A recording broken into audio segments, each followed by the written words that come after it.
Hello दोस्तों, welcome back to our new vlog. ये vlog ध्यान से आप एंड तक ज़रूर देखिएगा बिकॉज़ ये बहुत ज़्यादा इंफॉर्मेटिव हो सकती है आपके लिए। दोस्तों, हर किसी का सपना होता है अपना घर खरीदने का या अपने घर में रहने का।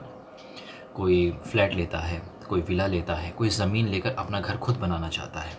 हर तरीके से वो सर्च करता है नई अपॉर्चुनिटीज़ इन्वेस्टमेंट के लिए भी।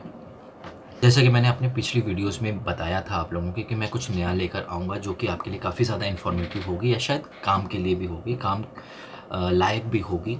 तो उसी तरीके से आज मैं आप लोगों के साथ एक वीडियो साझा करना चाहता हूँ जो मैं काफ़ी टाइम से उसको ऑब्ज़र्व कर रहा था, जो कि था ग्रेटर नोएडा। काफ़ी ज़्यादा रिसर्च कर रहा था इस प्रोजेक्ट के ऊपर, इस प्रोजेक्ट की नहीं बेसिकली इस पूरे एरिया के ऊपर कि क्या लेना चाहिए, कैसे लेना चाहिए, कहाँ पे इन्वेस्टमेंट करना चाहिए।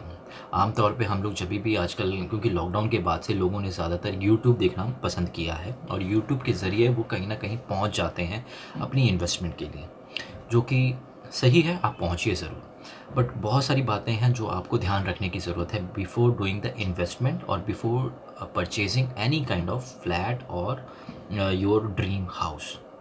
कुछ भी खरीदने से पहले ज़रूर इन बातों का ध्यान रखिए। एक आम भाषा में अगर मैं बात करूँ, एक रहने के लिए आपको घर चाहिए, ठीक है, वो तो मिल जाएगा, आपको कहीं पे भी मिल जाएगा। लेकिन घर के साथ क्या क्या चाहिए होता है, एक मार्केट एरिया जहाँ पे आप रोज़मर्रा की ज़िंदगी में इस्तेमाल होने वाली चीज़ों को खरीद सकें, सब्जियाँ खरीद सकें, राशन खरीद सकें, हॉस्पिटल्स हों। हॉस्पिटल में केवल प्राइवेट हॉस्पिटल्स ना हों, दो चार ऑप्शंस होने चाहिए प्राइवेट हॉस्पिटल्स के भी, नहीं तो मोनोपोली चलती है। सरकारी हॉस्पिटल्स होनी चाहिए, डिस्पेंसरी होनी चाहिए ज़रूर, बिकॉज़ आप हर छोटे से छोटी बीमारी के लिए हॉस्पिटल में जाकर बड़ा बिल नहीं लगाना चाहेंगे।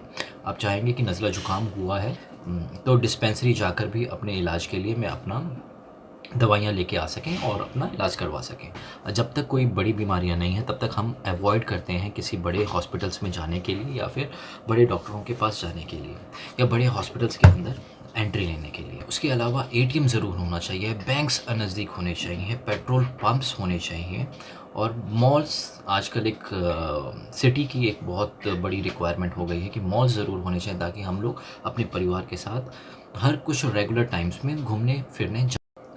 नॉर्मली अब जब हम लोग विला की बात करते हैं, ग्रेटर नोएडा में पूरा विला एरियाज़ हैं। अगर विला एरिया के अलावा आवश्यकता है कि हम लोग देखते हैं कि छोटे बच्चों के लिए पार्क होना चाहिए, बड़े बुज़ुर्गों के लिए टहलने के लिए या हम लोगों के टहलने के लिए एरियाज़ होनी चाहिए, ट्रैफ़िक ज़्यादा नहीं होना चाहिए। तो ये सब चीज़ें अगर मैं देखूँ तो हाँ, नो डाउट ग्रेटर नोएडा में बने authority plots are best options. लेकिन आप रहने के पर्पज़ से देखते हैं या केवल इन्वेस्टमेंट पर्पज़ से देखते हैं, ये डिपेंड करता है आपके ऊपर। ज़्यादा हॉस्पिटल्स नहीं हैं, बहुत कम एरियाज़ में हॉस्पिटल्स हैं, प्लस मोनोपोली है क्योंकि प्राइवेटाइजेशन से और सरकारी हॉस्पिटल्स बहुत कम है जिसमें भीड़ आम तौर पे देखी जा सकती है। दूर दूर अगर मैं मार्केट एरिया की बात करूँ तो दूर दूर तक मार्केट एरिया फिर नहीं है। राशन की दुकान से आपको मिल जाएंगी, सब्जी की दुकान से मिल जाएंगी, बट वही अगेन मोनोपोली, ठीक है। क्योंकि लिमिटेड जब एडिशंस होते हैं, लिमिटेड एरियाज़ होती हैं, लिमिटेड शॉप्स होती हैं, लिमिटेड हॉस्पिटल्स होते हैं, लिमिटेड स्कूल्स होती हैं, तो उनकी मनमानी अपने तौर पर चलती है।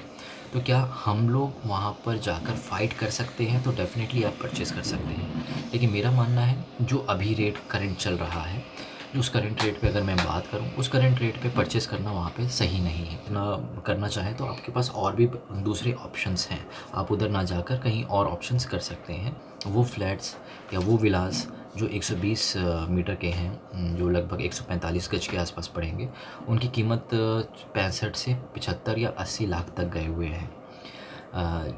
अगर मैं कहूँ इतनी इन्वेस्टमेंट उस लोकेशन पे जहाँ पे ना स्कूल है सही मात्रा में, ना हॉस्पिटल्स हैं सही मात्रा में, ना मार्केट है सही मात्रा में, ना हाँ ठीक है, वहाँ पे मेट्रोज़ भी आसपास नहीं है। कोई रिक्शा या कह लें लोकल, मतलब आपको ऑटो ही लेना पड़ेगा, दूर दूर तक आपको कोई ट्रांसपोर्ट। अभी मैंने आपको थोड़ी देर पहले बताया कि जब भी हम प्रॉपर्टी ख़रीदते हैं तो हमें इन सब चीज़ों का ध्यान देना चाहिए। एक होता है कि urgent ready to move in हम प्रॉपर्टी ख़रीदते हैं तो हमें इन सब चीज़ों का ध्यान हमेशा रखना है। और जब अगर हम लोग को जैसे तुरंत हमें शिफ्ट होना है 1 महीने बाद, 2 महीने बाद, 4 महीने के बाद या 6 महीने में या साल भर के अंदर, तो हम इन सब चीज़ों का ध्यान ज़रूर रखें। इन्वेस्टमेंट करने से पहले या प्रॉपर्टी ख़रीदने से पहले। और अगर इन्वेस्टमेंट पर्पस से है कि नहीं मुझे 5-10 साल तक तो देखना ही नहीं है, जस्ट फॉर द प्रॉपर मेरे पास पैसा पड़ा है और मैं उसमें इन्वेस्ट करना चाहता हूँ उस लोकेशन पे, क्योंकि ग्रोथ अच्छी मिल जाएगी, तो उस नज़रिए से देखें तो फिर आपका ग्रेटर नोएडा का जो प्रोजेक्ट है अपना ना, जो नोएडा अथॉरिटी के जो प्लॉट्स हैं या विलाज हैं वो सही हैं। अगर आप प्रॉपर्टी को केवल इन्वेस्टमेंट के पर्पज़ से देख रहे हैं, आफ्टर 5 ईयर और 10 ईयर आप उस चीज़ को लेकर जाना चाहते हैं, तब तो ठीक है। रेडी टू मूव इन देख रहे हैं कि अभी के अभी हम लोग शिफ्ट हो जाएं 1-1.5 साल 2 साल, तब तक के लिए प्रोजेक्ट मैं कहूँगा कि बहुत महंगा है, बिकॉज़ खामखा का रेट इन्होंने बढ़ा रखा है। और ये केवल हम ही लोगों की वजह से हुआ है जो यूट्यूब देख देख के बार बार पहुँच रहे हैं, और बहुत लोग पहुँच रहे हैं जिसकी वजह से उनको लग रहा है कि ये मेरा तो बिक जाएगा, जिसकी वजह से ये प्रॉपर्टी डीलरों ने या फिर लोगों ने अपने रेट्स को बढ़ा दिया है। तो कहूँगा कि खामखा के रेट्स जो बढ़े हैं ना, 10 से 15 लाख का फ़र्क है, ठीक है। आप ना जाएं उस लोकेशंस पे, अगर जाएं तो साफ अपना उनको बोल के आएँ कि भैया 52-55 के आसपास का रेट 120 मीटर के प्लॉट्स में मैं दे सकता हूं, या यही चलना चाहिए। वो घर बैठे बैठे अगर वो सोच लें कि रेट बढ़ेगा तो फिर कुछ है नहीं वहाँ पे, और होने की आकांक्षा भी नहीं है, बिकॉज जिस तरीके से जेवर एयरपोर्ट और यमुना एक्सप्रेस को वे को बसाने की बात हो रही है ना, उसके हिसाब से यहाँ पर डेवलपमेंट नहीं होगी, क्योंकि वो एक्सप्रेसवे इलेक्शन के बाद एक्सप्रेसवे और जेवर एयरपोर्ट को जैसे चमकाया जाएगा ना, डेवलपमेंट होगी तो यहाँ की डेवलपमेंट रुक जाएगी। तो उसके हिसाब से रेट सही नहीं है। अगर आपको इन्वेस्टमेंट के पर्पस देखना है तो आप इसी यमुना एक्सप्रेसवे या जेवर एयरपोर्ट के आसपास देख सकते हैं, या नोएडा एक्सटेंशन पे देख सकते हैं जहाँ तक मेट्रो आ चुकी है, ठीक है।